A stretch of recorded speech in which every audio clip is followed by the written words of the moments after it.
শনিবার কলকাতা পরিদর্শনে বেরিয়েছিলেন পুরমন্ত্রী অগ্নিমিত্রা পাল। সেই সময় ফুটপাতে ঘর করে থাকা এক মহিলার সঙ্গে তার বাকবিতণ্ডা হয়। ওই মহিলা নিজের সন্তানের জন্য দুধ গরম করছিলেন, তা নিয়ে আপত্তি জানান মন্ত্রী। এর আগে ফুটপাতের দোকান ও বেআইনি পার্কিং নিয়েও অগ্নিমিত্রাকে কড়া অবস্থান নিতে দেখা গিয়েছে। তবে এবার সন্তানের জন্য দুধ গরম করা এক অসহায় মহিলাকে প্রকাশ্যে বকাঝকা করার ঘটনায় সমালোচনার মুখে পড়েছেন তিনি।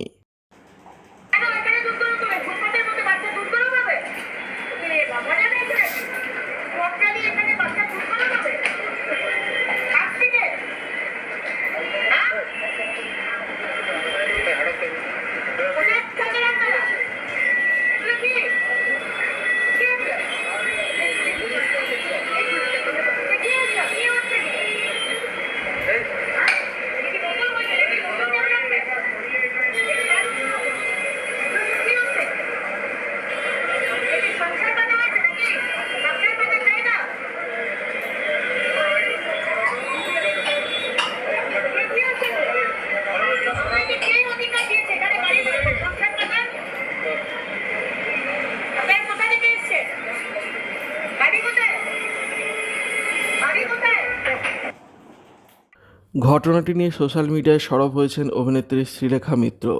তিনি লেখেন, এক অসহায় মা নিজের সন্তানের জন্য দুধ গরম করেছেন, অথচ তার কোনো ঘরবাড়ি নেই বলেই ফুটপাতে সেই কাজ করতে হয়েছে। সন্তানের মুখে খাবার তুলে দেওয়ার চেষ্টাটাই যেন তার অপরাধ হয়ে দাঁড়িয়েছে বলে মন্তব্য করেন শ্রীলেখা। এরপর অগ্নিমিত্রার উদ্দেশ্যে অভিনেত্রী বলেন, মন্ত্রী হওয়ার আগে এবং ক্ষমতা দেখানোর আগে মানুষের কষ্ট বোঝার চেষ্টা করা উচিত। ক্ষুধার যন্ত্রণাও বুঝতে হবে, কারণ তিনিও একজন মা।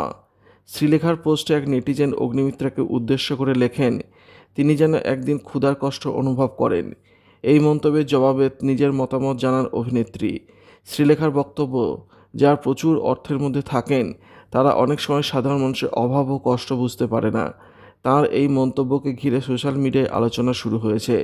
এই ঘটনার প্রেক্ষিতে অভিনেতা ঋদ্ধি সেনও নিজের সোশ্যাল মিডিয়া পোস্টে অগ্নিমিত্রার আচরণ নিয়ে প্রশ্ন তুলেছেন। ঋদ্ধি সেন দুটি ছবি পাশাপাশি তুলে ধরেছেন। একটি ছবিতে দেখা যাচ্ছে ফুটপাতের সন্তানের জন্য দুধ গরম করা সেই মহিলাকে, অন্য ছবিটি কলকাতার একটি রাস্তার, যেখানে দুর্গাপুজো বা কালী পুজোর আগে রং ও তুলির আঁচড়ে ফুটে ওঠে দেবীর মুখ।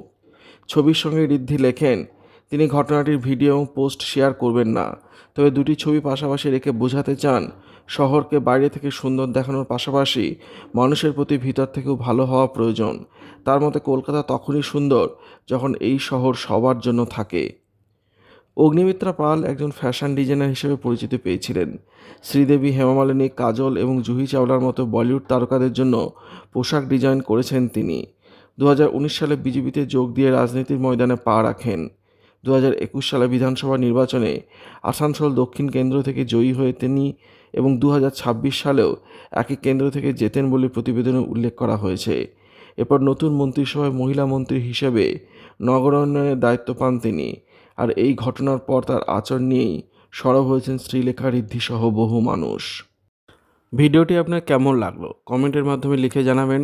ভালো লাগলে শেয়ার করবেন আর অবশ্যই চ্যানেলটি সাবস্ক্রাইব করবেন। ধন্যবাদ।